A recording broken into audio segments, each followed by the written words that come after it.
Welcome to a new Lake Forest Community High School District 115 video series, Under the Hard Hat. In this video series, we look to educate the communities of Lake Forest, Lake Bluff, and Knollwood on the 2023 April 4th referendum. I'm Katie Van Newman, a junior at Lake Forest High School. Make sure to subscribe and hit the like button to get alerts about our new videos. In this episode, I interviewed Director of Facilities Dan Mortensen and Lance Tritch from Pepper Construction. We're going to talk today about who was doing the first phase of the work. That's all happening here today on Under the Hard Hat.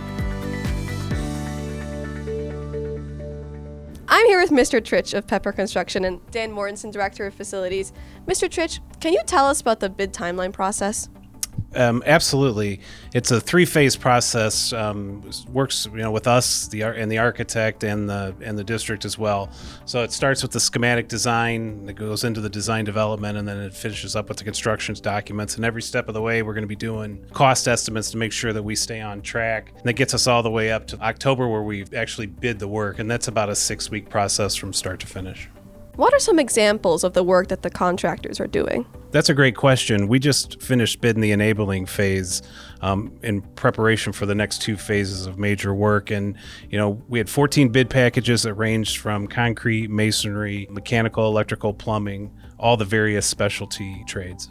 After the drawings are completed, how do you go out and solicit bidders? We solicit bidders through a couple different means. We publish an article in a newspaper, we post it on our website, and then we also use Pepper's database of contractors that they've used in the past. For instance, in this project specifically, we had 14 bid packages. The invite for bid was submitted to over 400 contractors.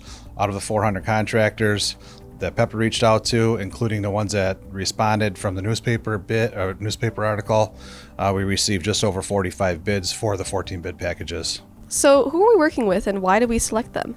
So when we're bidding K-12 work, we have to follow the Illinois procurement laws. And what that requires is, like Dan mentioned, we have to do an advertisement for bids, and then we solicit for bids. And then on bid day, all the subcontractors or prime trade contractors come in with sealed bids in envelopes stating which specific trade they're bidding. We've got 14 different bid packages that we bid out. We'll read those aloud publicly, and the low qualified bidder is the one that we would recommend to the board. In order to find out if they're the low qualified, that's what we'll do: formal scope reviews, we'll check qualifications. Here's the 14 bidders that happen to, win this work for this enabling phase. Mr. Tritch mentioned a bid package. Could you explain what that is? Sure. A bid package is a set of documents that the architect creates along with a set of specifications. So what we do then when we receive those from the architect is we take them to Pepper Construction. Pepper Construction then takes all of these specifications, the bid documents, and creates a scope of work. As we start bidding the project out, questions come in from the contractor to clarify open items that could potentially be in the drawings. So then what we do is we create an addendum. So an addendum is created, so a smaller document along with a different set of construction drawings to also clarify any of those questions. After all those questions are answered through the process, we publicly open our bids, read them aloud, and then the contractors are recommended and awarded from the Board of Education. Now that we have a better understanding of the bid package, how are the bidders chosen and why? So the bidders are chosen after we open our bids and read them aloud publicly. So what we do after we open the bids is we have what's called a post-bid review. We will take the lowest, most responsive bidders at the time that we feel and bring them back in for a post-bid review. We will review the scope of work. We will look at their references. There's many different things that we look at before we actually award. Once myself and Pepper are confident in those answers in that post-bid review, we will then ultimately make a recommendation to Board of Education to award that contract. Now that the contractors have been selected, how is Pepper Construction and Perkins & Will going to work together?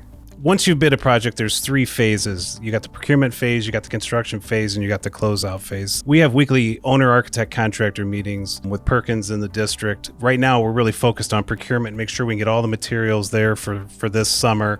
And then once we get into the summer, we'll be focusing more on the work at hand. And then as the project closes out, we're working on the closeout portion of the project. Thank you for watching this episode of Under the Hard Hat. Make sure to stay tuned to meet another LFHS student who will interview more experts.